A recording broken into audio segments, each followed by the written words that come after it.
Donc bonjour à tous, Olivier Dumas, donc j'ai 33 ans.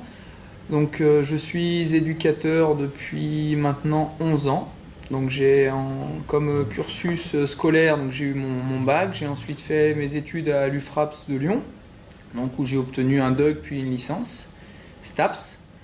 Donc en termes d'entraîneur, donc j'ai obtenu tous mes premiers diplômes au district du Rhône, donc à l'époque initiateur 1, initiateur 2, après l'animateur senior avec la Ligue, puis j'ai passé mon brevet d'État pour passer aussi mon diplôme d'entraîneur fédéral, donc le DEF, il y a 4 ans.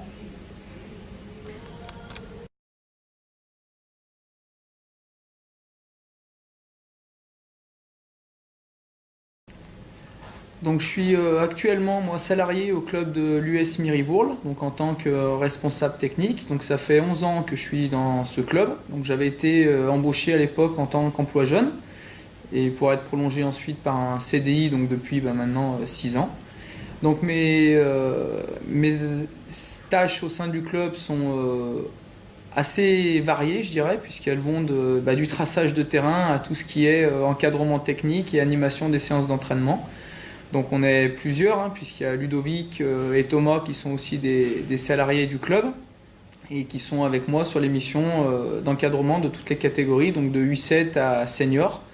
Et donc en termes de compétition, je suis rattaché à l'équipe première des seniors, donc en honneur régional. Donc sinon, on supervise un peu toutes les équipes en essayant de voir un peu tout le monde les week-ends. Donc on est un peu sur les terrains le week-end tous les trois.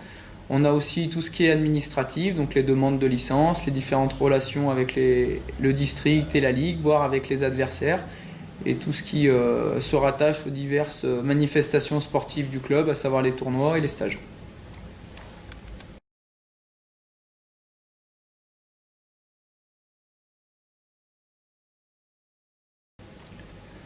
Alors sur ma vision sur le football actuel, j'ai envie de dire que c'est de plus en plus compliqué pour nous les éducateurs, parce qu'on se rend compte que les joueurs ont de beaucoup plus en plus d'occupations différentes, et qu'autant peut-être il y a 10 ans, 15 ans, et bon, moi je l'ai vécu en tant que joueur à l'époque, on avait vraiment que ça, et on était vraiment des mordus de ballon, et on se rend compte quand même qu'aujourd'hui les enfants, et même les moins enfants, parce que j'ai envie de dire que c'est même valable chez le football senior, ont d'autres occupations et que c'est beaucoup plus difficile de les motiver. Donc on voit d'ailleurs que notamment le foot indoor prend un peu le pas sur le football de compétition à 11. Donc c'est de plus en plus difficile. On a affaire aussi à des publics de plus en plus difficiles, puisque moins motivés, plus avec des égos souvent difficiles à gérer. On devient aussi un peu psychologue souvent en tant qu'éducateur.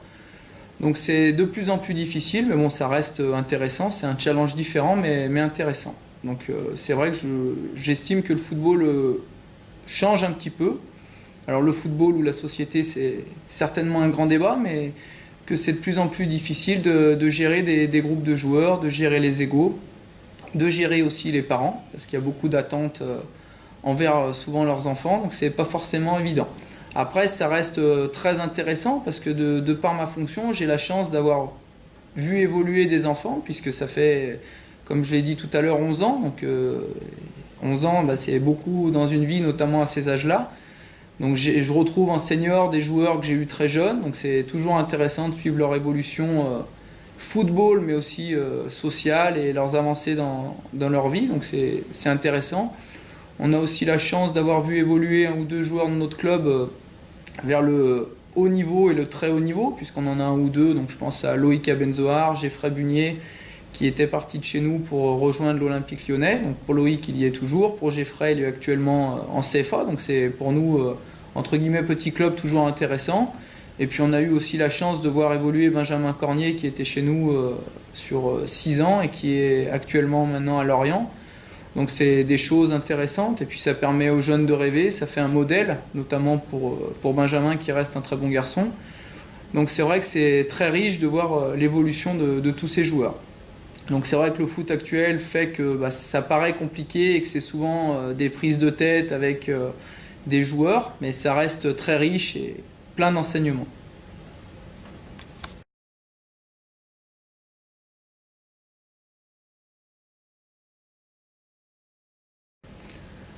Alors en ce qui concerne mes relations avec les autres éducateurs, donc elles sont à 98% toujours très bonnes, parce que j'ai une grande estime envers la majorité de mes collègues entraîneurs, parce qu'on sait quand on est dans cette branche et dans ce milieu que c'est pas toujours évident. Donc et après on a surtout tous la même passion, donc on essaye autour de cette passion de trouver des échanges, de parler. Et puis c'est vrai que quand on met deux entraîneurs de football ensemble, on peut parler pendant des heures, voire des jours, parce qu'il n'y a aucune vérité, donc c'est toujours très, très enrichissant et toujours très intéressant de parler avec des collègues éducateurs. Donc dans l'ensemble, j'ai des très bonnes relations avec tous mes collègues entraîneurs, donc c'est intéressant. Si j'avais peut-être des conseils à donner à ceux qui, entre guillemets, débutent, si j'ai pas la prétention d'être un ancien, loin de là, mais c'est d'être patient et de toujours croire en ce qu'on veut faire, parce qu'il n'y a pas de vérité dans le football, donc on peut passer par la gauche, par la droite, dessus, dessous.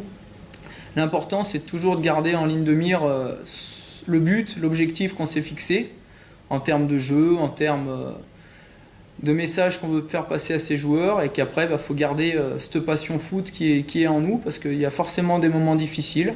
Donc ça peut être des descentes sportivement, ça peut être des petits accrochages avec des joueurs sur des points de jeu, sur des divergences d'avis, mais qu'il faut garder en ligne de mire le ballon, parce que autant ça peut être difficile, autant le football et le sport en général peuvent amener des joies que peu de choses peuvent amener.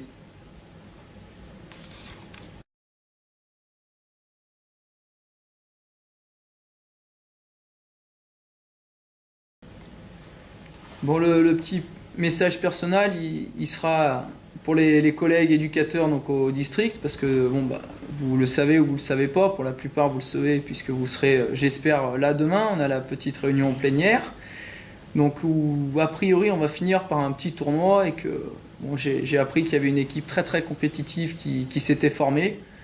Donc j'espère que quand vous lirez, quand vous écouterez cette vidéo, cette équipe pourra pas gagner le tournoi, parce que si jamais elle la gagne, je pense qu'on va en entendre parler pendant quelques temps. Mais bon, avec un Benoît Subrin assez affûté et un Thierry Pestrito au sommet de son art, ça va être compliqué, mais je pense qu'on peut les battre.